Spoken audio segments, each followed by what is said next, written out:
it's not miracle. It's a combination of taking into account the previous history, the previous attempts, spending time with the couple.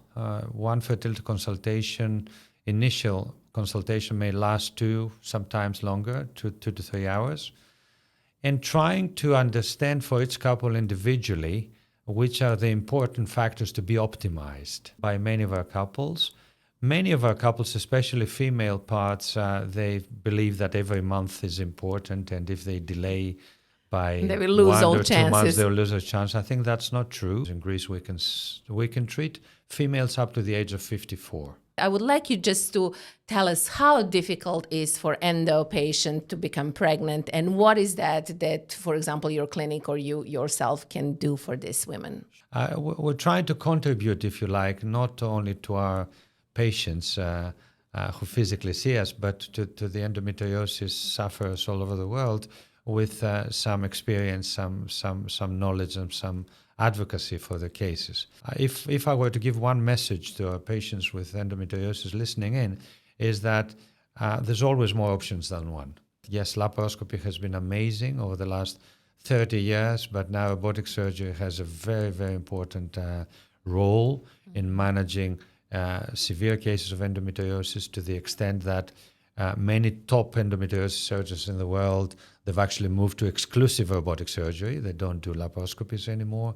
Because they overperform them, actually, exactly, robotics. Exactly. We don't give up on own eggs easily. I think there's a lot of steps that need to be taken before somebody resorts to egg donation. As fertility specialists, we have this privilege to grab women, if you like, in a very sensitive phase. But if we manage to diagnose and treat correctly, then that benefit can carry on well after childbirth. Zašto je vantelesna oplodnja postala toliko važna tema? Zašto nam je toliki porast infertiliteta i kod mladih parova? To su zabrinjavajuće teme. A ono što se često spominje kod nas jeste odlazak na vantelesnu oplodnju u neke druge države, u Grčku vrlo često, i zato danas imam jednog divnog gosta koji dolazi često kod nas, a lekar je ginekolog i akušer iz Soluna, i hoću da sada pozdravim doktora Elias Tsakosa. Hello, welcome to my show. Hello, Jelena. Nice to see you. I'm very grateful that you're in Belgrade, that you're here, and that we can talk about this very, very important topic, since this subject becomes so common, and somehow I have a feeling that every couple is now struggling to have babies, or infertility is really growing from day to day. So I would like, before we start to this topic, I would first like you to introduce yourself a little bit better maybe than I did that, and tell us what are you doing, what are your interests, where are you working. So tell us a little bit about you. Oh, difficult question for the first one. So yes, I'm a gynecologist. I'm trained and certified in England in the 90s. I've been around for about 35 years. And I had the privilege over the years to work between England and Greece and Serbia, of course, and to interact with amazing people like you. And Jelena, I've known you for more than 10 years now. I've been following your pioneering work and your commitment to fertility, endometriosis, women health. So I would introduce myself by saying that we have a lot in common. Yeah, that's absolutely And true. even more that we haven't really explored everything. So my passion is to combine, if you like, the experience of the past with the present technology and the future vision and innovation. That's how I would describe myself. And also to collaborate with amazing people like yourself, like amazing doctors and colleagues from all over the world, and Serbia, of course, and to be able to ask why. I keep asking why, like you do, because the more often we ask why, the more often we're likely to get the right answers. Yes, I would maybe start with a question: why everybody wants to do a IVF in Greece? Why is it so popular? Well, it's not everyone. It is a lot of people. I mean, Greece over the last perhaps 15 years has become one of the global destinations for fertility treatment. difficult to say why. It's not just one reason, it's a combination of reasons. One is that thankfully Greece has a good brand name around the world for science, not just for sunshine. For science, from the early history on. For science, for innovation, for patient care, and so forth. And also, Greek gynecologists are all over the world. They've studied in various countries and in Serbia, for that matter. And therefore, there's a network of people who trust Greece as a destination for fertility. I think that's one of the main reasons. Eventually, word by mouth is very important because if someone has been successful, especially after many years of struggling, they would tell their friends, their neighbors. So it has a compounding and also effect. Like this general affection that we have and understanding. Sure. And I think this also plays a great role. So you're based in Thessaloniki, that's correct, but you're also coming from time to time to Serbia, yeah? So yes. I would say that. So we would have opportunity to see you also here much more. But except of that, like let's talk about the possibilities that a couple that is struggling with infertility has when they come to Greece. Yes, I mean, depends on the case. I have to admit, it's not miracle. It's a combination of taking into account the previous history, the previous attempts, spending time with the couple. One fertility consultation, initial consultation may last 2, sometimes longer, 2 to 3 hours, and trying to understand for each couple individually which are the important factors to be optimized. Mm-hmm. For me, this is number one priority before IVF. We're under a lot of pressure to perform IVF tomorrow by many of our couples. Many of our couples, especially female parts, they believe that every month is important, and if they delay by they will lose 1 all or 2 chances. months, they will lose a chance. I think that's not true. I think we should sit with them. We should explore more. More often than not, we identify some factors that can be optimized. And by optimizing those factors in both the man and the woman, we can expect better results. I think this is one of the priorities, especially in my department. Mm-hmm. Is there any legal differences in treating the infertility patient? Sure. There's a lot of legal inequalities, if you like, and differences all over the world. Especially in Europe, even within the European Union, within the 27 countries, there are differences in the legal framework. And unfortunately, many of those constraints, they make IVF less successful, if you like. In some countries, it's not allowed to fertilize all the eggs, or it's not legal to culture beyond day 5, or it's not legal to freeze embryos. Not to mention some other techniques like pre-genetic testing, for example, or surrogacy, which may be relevant for so many patients and so forth. So I think what is important and what has been achieved, especially over the last 5 to 10 years, and especially with countries like Serbia, which is a very highly innovative country, and a country where doctors and health professionals and patient advocates like yourself, they work together, is that we have identified which areas we can be of help. Mm-hmm. So in which areas perhaps Serbia is better or Greece is better. And so with the focusing on the patient's needs, we identify the best possible path. Mm-hmm. So I think if you are to give a message, we are to give a message to our audience today, this is that we collaborate. Mm-hmm. We have learned to collaborate for the benefit of the patients. Today I was in an amazing scientific meeting here in Belgrade, and I heard an amazing department here in Belgrade on oncofertility, on fertility preservation, at a very high standard for European and global factors. In Greece, we don't have such department, just to give you an example. So I think as long as we're open and as long as we communicate and we recognize that no one is perfect, no system is perfect, but together we can be very near perfect for our patients. I think this is the key to providing our patients what they need. Mm-hmm. Usually people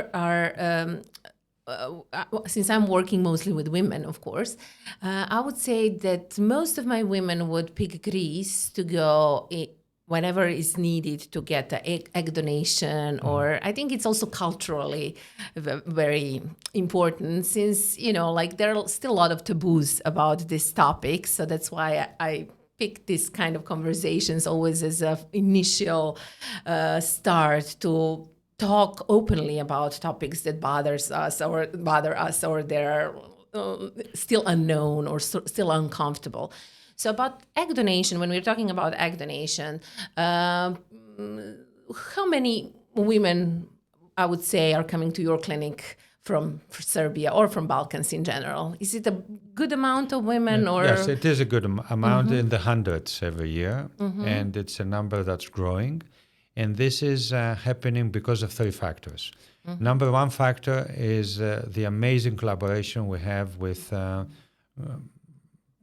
effectively most doctors and clinics in Serbia. So when they identify that perhaps in a case we can provide a little bit more, a little bit extra, a little different program, then they don't hesitate to refer the patients. And this is outstanding.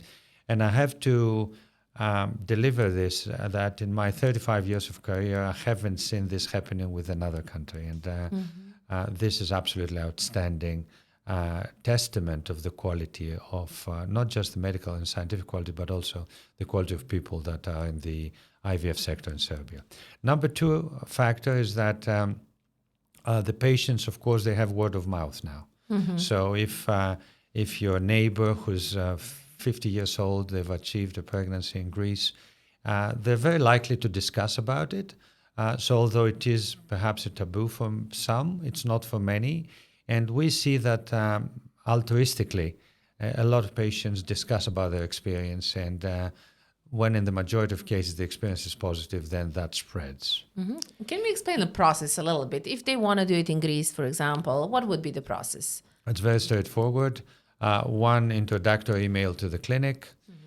Then the clinic coordinators, they set up a complimentary video call, non-binding video call with either the single woman, because in Greece we can treat females up to the age of 54, which is outstanding, with very strict criteria, of course, health criteria to ensure the health of the woman, the mother, and the pregnancy. And so they set up a video call. During the video call with our coordinators, we have a big Serbian department with native speakers. So we have two amazing coordinators, Serbian coordinators, very experienced, who would explain the process to the couple.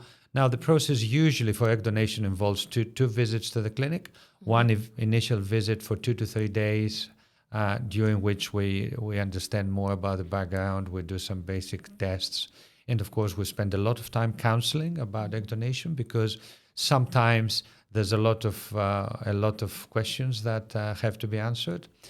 And during that first visit, of course, there's a sperm deposit from the husband or the partner. If it's a single woman, of course, that's not necessary.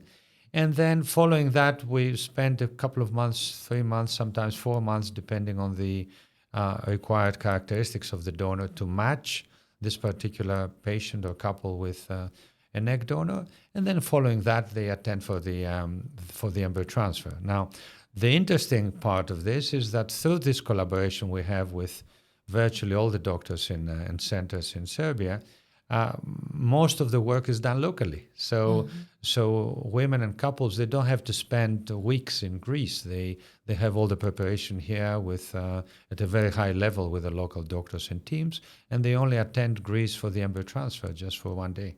Although they want to stay longer, so I'm sure. Sometimes they stay longer, yes. Yeah. I mean, I'm still to meet one Serbian couple or lady who hasn't been to Thessaloniki before. Oh, yeah. So of it's course. a very familiar place, and of course it's equally familiar for us. Yeah. I always wanted the travel destination, so that's for sure. Okay, so I would go with since my main topic is endometriosis, and you know that, and I know that I also referred many of my patients who had difficulties becoming pregnant to you, since that endometriosis is your additional topic where you are very good at, I would like you just to tell us how difficult it is for endo patient to become pregnant, and what is that, for example, your clinic or you yourself can do for these women. Sure. It's not always difficult, and it's not always more difficult.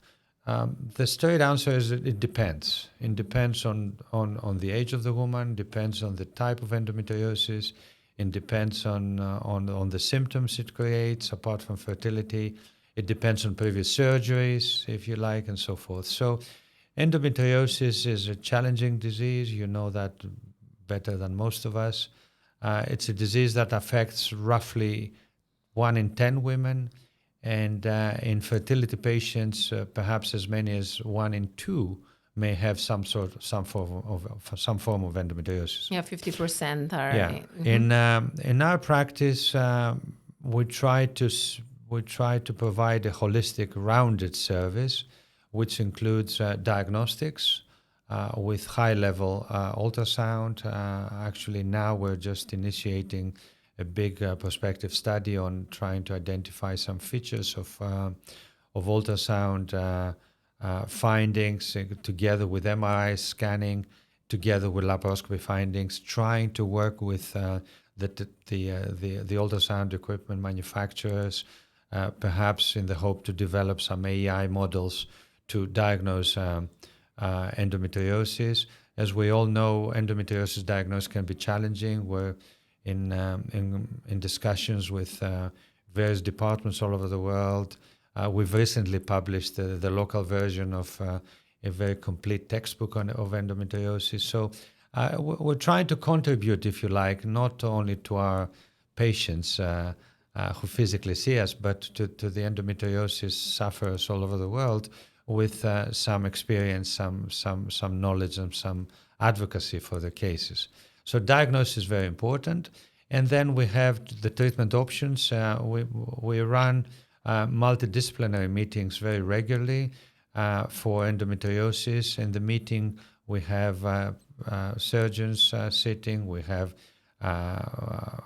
physicians, we have physical therapists, we have pain specialists, we have psychologists, and of course specialists in different fields, depending of endometriosis. We have ultrasound specialists. We're in very close communication with world experts. We collaborate with world experts both in Europe and in the US for difficult cases.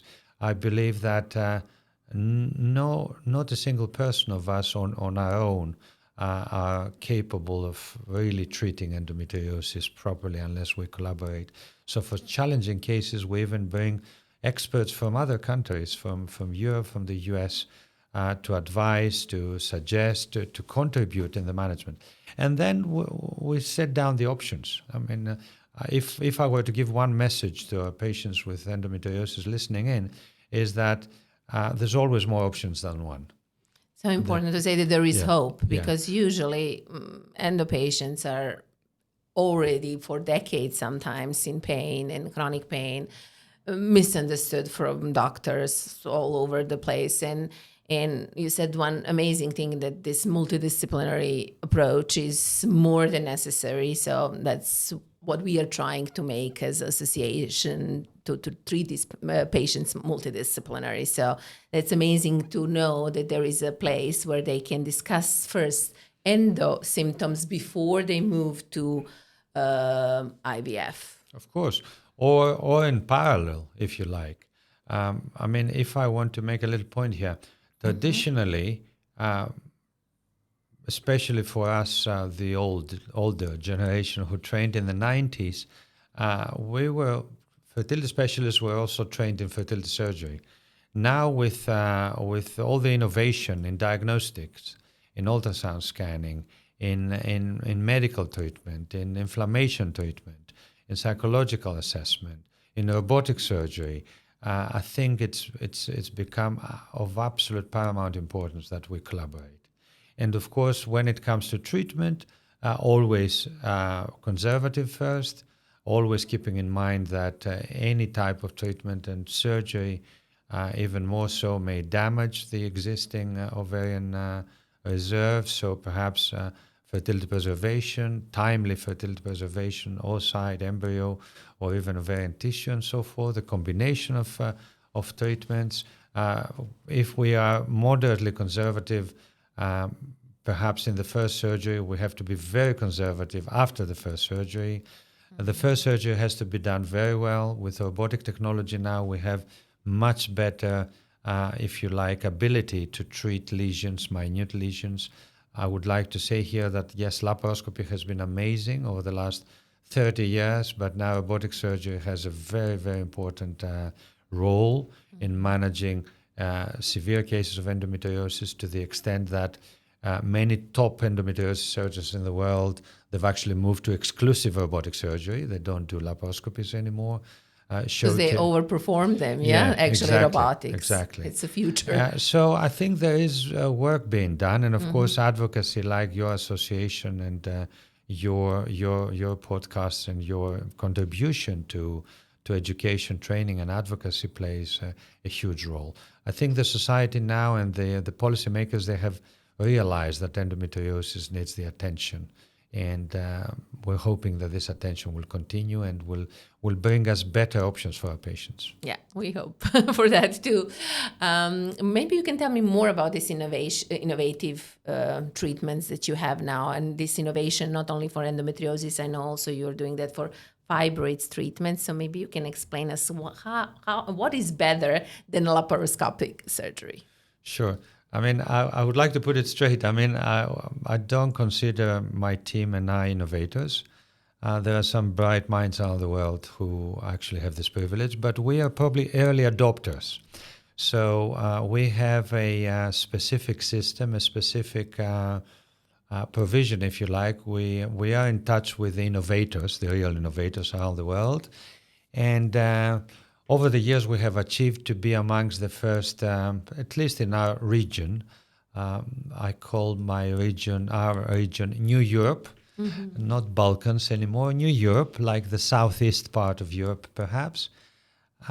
So we try to be early adopters. We try to be amongst the first to adopt innovations as soon as they prove the benefit and the science behind it.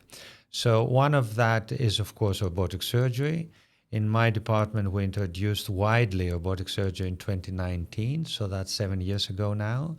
And we were amongst the first in New Europe, which includes the southeast part of Europe, with Serbia, of course, Bulgaria, Albania, Romania included, Croatia, and Greece, of course, and Cyprus.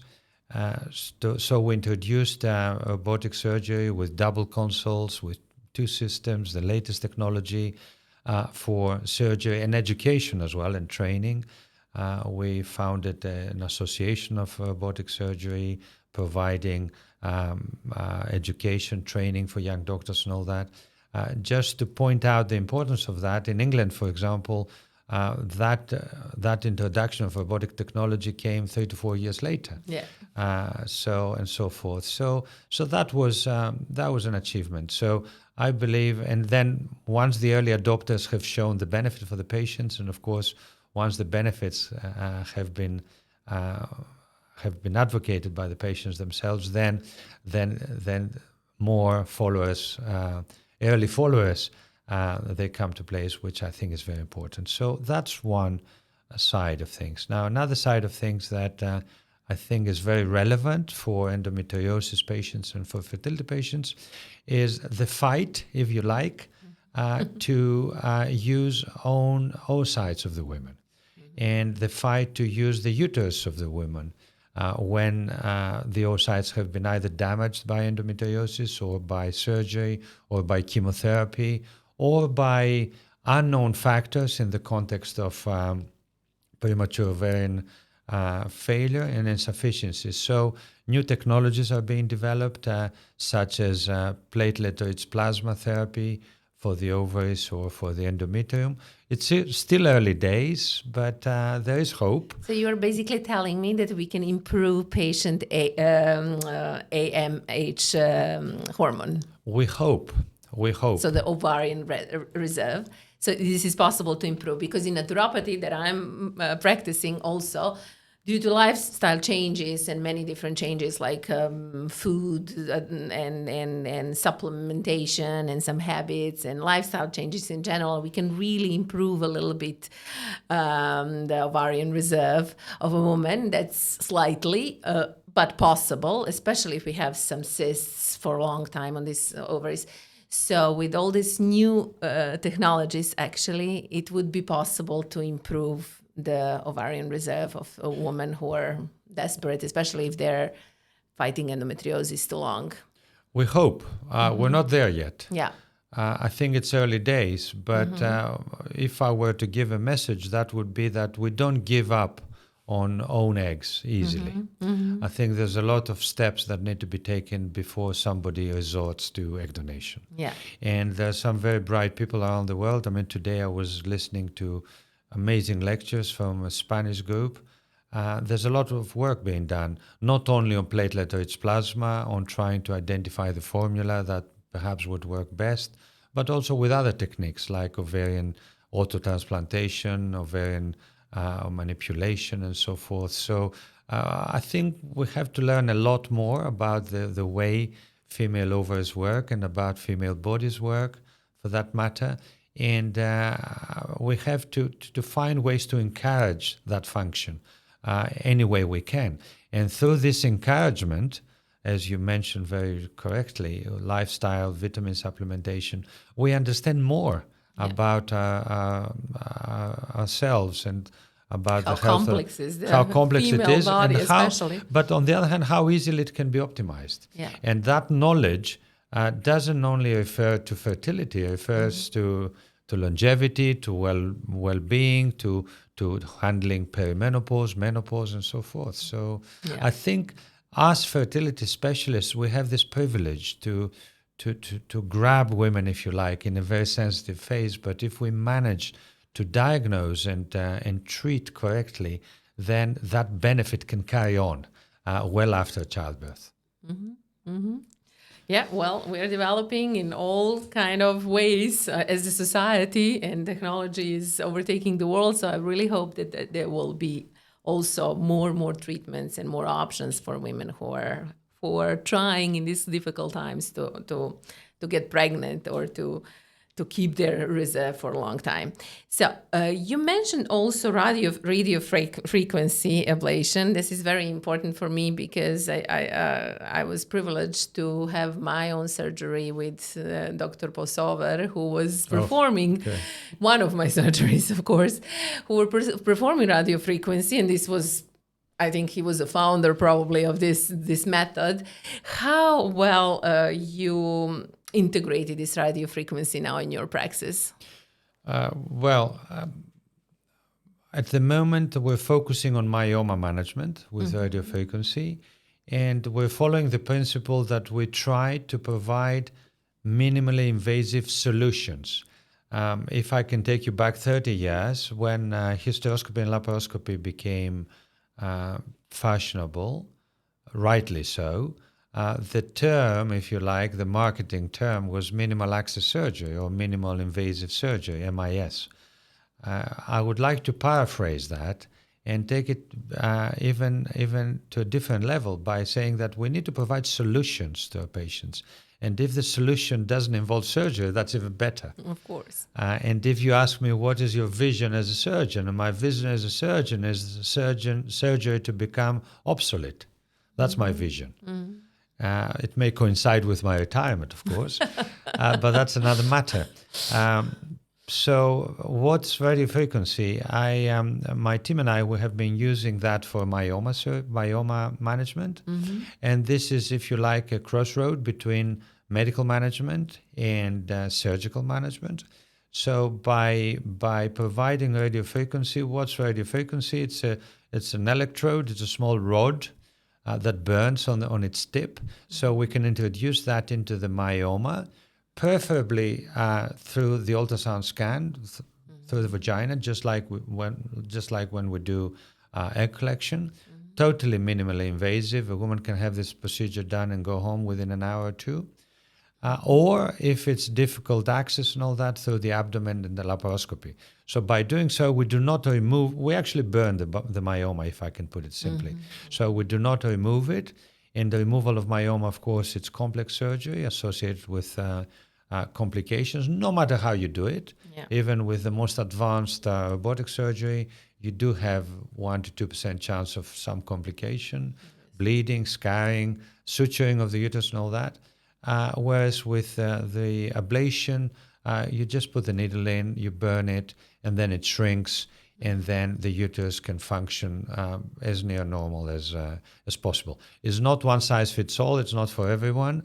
But I think it's giving us a different angle in treating some forms of myoma that may benefit. And That need necessary surgery, because not every myoma needs surgery also. So trying to avoid whenever it's possible, actually. And it's also a nice option for that case that you mentioned. So we have these borderline myomas, perhaps a 3-centimeter myoma, which is not in the endometrium, it's not outside, it's like in the wall of the uterus.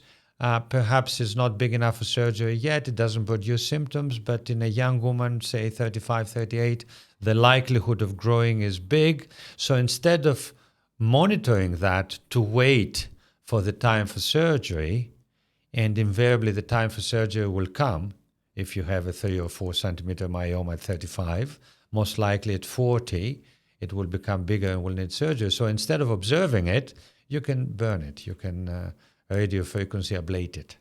Perfect. Sounds so easy. I know it's not, but it's... It is easy. Yeah, that's great. Very straightforward. That's promising, yeah. It's nearly as easy as performing an egg collection. And again, us fertility specialists, we have an edge here because we have the skill of using transvaginally guided, ultrasound-guided needling. So for us, whether we puncture the ovary or the myoma is the same procedure. So we have a little bit of an edge here. Yeah, great. You also mentioned PRP. Can you tell me more about it? What is PRP? Women, we know all PRP for our face. Yeah, sure. So this is well common. And for the knees, Yeah, for example, it's very common and famous. But how can you PRP for our ovaries? Sure. The theory behind this is the fact that if you concentrate someone's plasma, and if you can have a high concentration of platelets, those platelets, they carry a lot of factors that can repair damaged organs. That's the theory behind that. And of course, that's been going on as a procedure and as a theory, been going on for virtually 20 years, if not more. Various specialties have used successfully PRP, as you said, on the skin, on the face, but also in the genital area of women for atrophies, for menopausal symptoms, even for mild incontinence. It can be used successfully in the genital area. And of course, the orthopedic surgeons, most of our athletes, I don't know exactly, but I'm sure that they have used PRP. I mean, in Greece, in Thessaloniki, in my hospital, St. Luke's Hospital, we have a huge athletic orthopedic center, if you like. And I know that PRPs are moving around every day, treating champions. All different, for various athletic joint conditions. So that's been proven as effective. Now, so this is where the background came from. In gynecology, we started using PRP, not us. I mean, in our clinic, it took us 10 years of studying PRP before we implemented that in our practice with great care. But in gynecology in general in the world, they started using PRP about 10 years ago, mainly for the endometrium, mainly for the implantation factor, mainly attempting to treat defective endometrium associated with adhesions, with scarring tissue, with previous miscarriages, with previous surgery in the endometrium for myomas, polyps, DNCs, sort of evacuations of failed pregnancy and all that. So when there's a suspicion of abnormal endometrium and when there's a confirmation of that suspicion through ultrasound scanning, looking at the size and the shape of the endometrium, and hysteroscopy, of course, which is direct visualization, PRP has been used to help this endometrium to grow back into a reasonable condition to accept a pregnancy. Now, research on endometrial PRP over the last 5 years has been there. It's not hugely scientific research, but the evidence is there that it probably helps, and of course it doesn't harm. So I think as far as endometrium, because endometrium is a straightforward tissue, there's no genetic cells involved.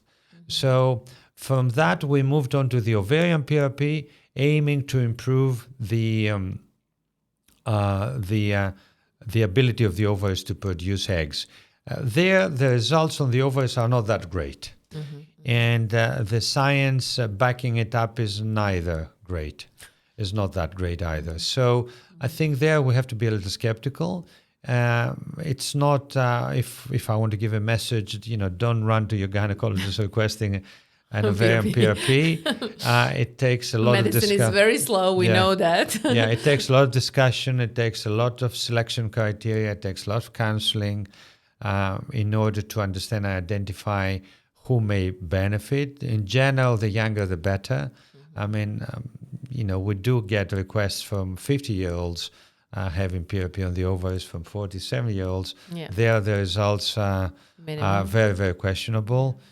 In my opinion, I think we have to stick to science. We have to stick to the Hippocratic Greek principle, if you like, that at least we shouldn't do harm if we cannot benefit our patients. So, and also ovarian rejuvenation as a procedure overall contains PRP. It does have the possibility of PRP, but also there's other methods. I mean, if I were to give one message to our audience, this is that, yes, there may be hope for your defective ovaries or for your premature ovarian insufficiency, but not for everyone, and generally for younger women who perhaps may have lost some ovarian reserve through surgery or chemotherapy or infection. But nevertheless, helping also older women with all other problems, as you said, like incontinence and so on, which is also very great information. Great. I mean, I think it's nice to know that there are so many options and so many things that we can find in Greece, especially in your praxis in Thessaloniki. So, in your clinic, actually, not praxis, I would say in your clinic. One more thing that I would like just to mention, and that is my audience know that I'm performing for many years already retreats, and my next destination is actually Greece and Crete. So now in June, from June 11, and I would like also to say everyone that we are performing something and preparing something actually together, maybe something in some different field, but somewhere else in Greece. So I'm looking forward to that.